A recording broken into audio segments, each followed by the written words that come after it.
अस्सलाम वालेकुम नाजरीन, जीम से मीम और मीम से मैं यानी अली मीर आपकी खिदमत में हाजिर हूँ। ऑस्कर वाइल्ड गालिबन एन आइडियल हस्बैंड में एक कॉमेडी बड़ी खूबसूरत, एक बरतानवी अंग्रेज़ से एक अमरीकी अंग्रेज़ पूछता है कि गुनहगार आदमी मरने के बाद कहाँ जाता है, तो जवाब मिलता है जहन्नुम में। अब वो पूछता है कि जो गुनहगार अंग्रेज़ होगा वो कहाँ जाएगा, तो जवाब मिलता है अमरीका।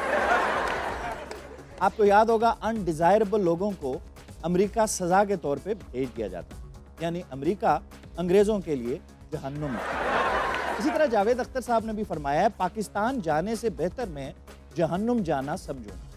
जावेद अख्तर साहब, ट्राई टू अंडरस्टैंड, हम आपके बड़े फ़ैन हैं, आपकी शायरी की वजह से नहीं, शायर तो हमारे हर गली मोहल्ले में आपसे अच्छे बैठे हुए हैं, आपके छिड़काव की वजह से। जब आप बोलते हैं मैं इस तरीके से, ये बात इस तरीके से, वो छिड़काव आप करते हैं, उसका जो सीक्वेंस होता है 1 लीटर में 70 किलोमीटर तक सब तर, कोई आपके करीब नहीं बैठता, लोग डर के मारे हेलमेट पहन लेते हैं। हम आपको इस वजह से कहें। और बाय द वे, जो आप फरमा रहे हैं कि जहन्नुम, आप जहाँ रह रहे हैं वो जगह भी जहन्नुम से कम नहीं है, जहाँ 80 करोड़ लोग 2 वक्त की रोटी के लिए राशन कार्ड पे डिपेंडेंट हों, 30 करोड़ लोगों के पास टॉयलेट ना हो। पहले तो टॉयलेट नहीं होते थे, अब खैर से पायलट भी नहीं। Try to understand. और कौन सी जन्नम देखनी है जावेद जी? जावेद जी, जादू फुकानी सरकार, ट्राई टू अंडरस्टैंड। हमारे मुआशरे की एक ये भी खूबसूरती है, अगर कोई बात करने से पहले ज़रूरत से ज़्यादा माजरत खाना रवैया इख्तियार कर ले, यानी आप कह सकते हैं कि थोड़ी ओवर एक्टिंग ज़्यादा कर ले, जैसे ज़्यादा ही इस्तग़फ़ार कर लेना, जैसे तौबा तौबा कहना नहीं चाहिए, ये मैं रोज़ी के अड्डे पे बैठा हूँ, मौत की सवारी पे बैठा हूँ, मेरे सामने रिस्क रखा है, इस तरह के वर्ड्स अगर कोई इस्तेमाल करना शुरू कर दे तो समझ लें शद्दो मद से किसी की बुराई करने। अल्लाह माफ़ करे, ऐसी बात तो नहीं करनी चाहिए, लेकिन ये सामने सफेद गेट वाले घर से इनकी बीवी की जो रात को चीखो पुकार की आवाज़ें आ रही थी, इसका मियां पड़ोसियों की टैंकी से पकड़ा गया है। अरे टैंकी में बैठ के बुलबुले तो नहीं ना उड़ा रहा होगा। जब से मोदी जी ने पाकिस्तान के हमले पर हैरत का इजहार किया है, तब से बड़ी हैरत अंगेज मीम्स का एक तूफान उमड़ आया है। एक प्रोफेसर साहब कॉलेज में गए तो कहने लगे, जब मैं कॉलेज में गया तो मेरे स्टूडेंट्स ने मुझी से पढ़ना शुरू कर दिया। एक ब्यूरोक्रेट अपने ऑफिस गए तो जब मैं ऑफिस गया तो मेरे ऑफिस ने मुझी से काम करवाना शुरू कर दिया। अब मिचेल स्टार्क ने इंडिया आने से मना किया तो इस पर मीम्स बन गए। मिचेल स्टार्क ने भारत में ही खेलने से इनकार कर दिया।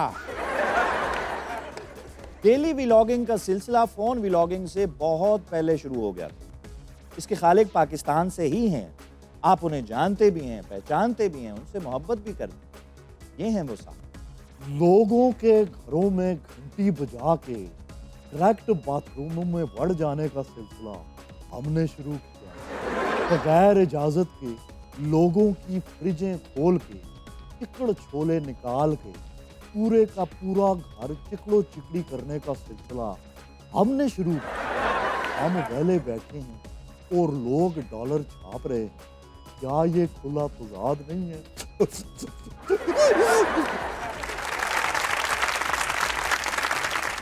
आपको पता है हमारा स्टैंडर्ड टाइम क्या है? Double standard. हम जब किसी का इंतजार करते हैं तो हमें वक्त की वो कदर आती है जो कोई तसव्वुर नहीं कर सकता। क्या 1 मिनट लेट हो गया? जानते हो 1 मिनट में क्या हो सकता है? 10 लाख डॉलर के आम अमेरिका हिंदुस्तान के मुंह पे मार देता है। तुम्हारे लिए 1 मिनट कुछ नहीं, 1 मिनट में 3 राफेल तिहारे गिराए जा सकते हैं। तुम्हें 1 मिनट कुछ नहीं लगता, इसीलिए तुम पीछे रह गए।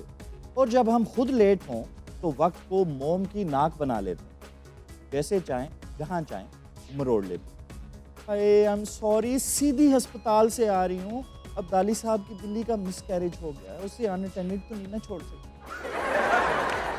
हमारे यहाँ जब तालीम का रिवाज नहीं था और लोग ज़्यादातर पैसा वैसा कमाने के लिए बाहर जाया करते थे, तो बीवियाँ अपने शौहरों के लिए खत लिखवाया करती थीं और उसके आखिर पे खुद अपनी हैंड राइटिंग से कुछ लिख देती थी जिससे उनके शौहर को यकीन हो जाए कि ये खत उन्होंने ही लिखवाया है। ऐसी एक खातून बैंक गई अपने शौहर के पैसों को वसूल करने के। जब मैनेजर ने उनको चेकबुक दी और उनको समझ नहीं आई कि इस पे लिखना क्या है, तो मैनेजर ने कहा, आपा जी इस पे वो लिख दें जो आप खत के आखिर पे लिखा करती। तो आपा जी ने लिख दिया, तुहाडे काके दी मां।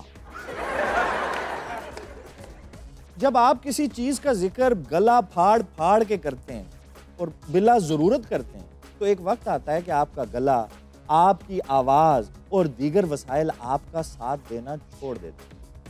पहले ये मीम देखिए, हमने रावलपिंडी स्टेडियम को तबाह कर दिया, हमने रावलपिंडी स्टेडियम को तबाह कर दिया, हमने रावलपिंडी स्टेडियम को तबाह कर दिया, हमने रावलपिंडी स्टेडियम को तबाह कर दिया, हमने रावलपिंडी स्टेडियम को तबाह कर दिया। तुम लोग यकीन क्यों नहीं करते? हमने रावलपिंडी स्टेडियम तबाह कर दिया। हम लोग देखते कुछ नहीं, इर्द गिर्द ऑब्जर्व कुछ नहीं करते, अपने ही इर्द गिर्द हमारी सोच घूमती फिरती रहती है। हमने कभी सोचा ही नहीं इस बल्ब की भी कोई फीलिंग हो सकती है, इस टेबल की कोई फीलिंग हो सकती है, कूंडे की कोई फीलिंग हो सकती है, दरवाजा क्या सोचता होगा हमारे बारे में। ईद उल अजहा पर बहुत कुर्बानी होती है, हर जगह से गोश्त इकट्ठा किया जाता है, हर घर की फ्रिजें गोश्त गोश्त गोश्त जमा हो रही होती, लेकिन हम इर्द गिर्द नजर नहीं डालते उन बेजुबानों पे, क्योंकि हो सकता है कोई ऐसा हो जो इतना गोश्त बटता हुआ इकट्ठा होता हुआ देख रहा हो, लेकिन बोल ना सकता हो कि मुझे भी दे दो, जैसा कि ये बेजुबान ट्रांसफार्मर। और कुर्बानी करने वालों से मेरी गुजारिश ये है कि जो कोई भी गोश्त बांटे वो वापडा वालों को ज़रूर दे, वरना अगर वापडा का ये ट्रांसफार्मर फटा तो आपके बारबेक्यू के अरमान भी साथ ही फीती फीती हो जाएंगे। वैसे मेरे अबू भी वापडा में।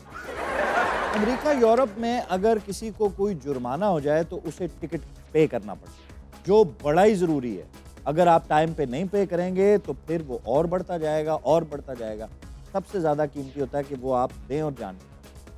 पाकिस्तान में अगर किसी का जुर्माना हो तो फौरन फ़ोन जेब से निकाला जाता है, गड्डी भी नहीं मारी किसी विच, इशारा भी नहीं कटिया, सीधा ही आई जा, फिर रोक रहा है मैनू, मेरे चाचू नाल गल करो, चाचू।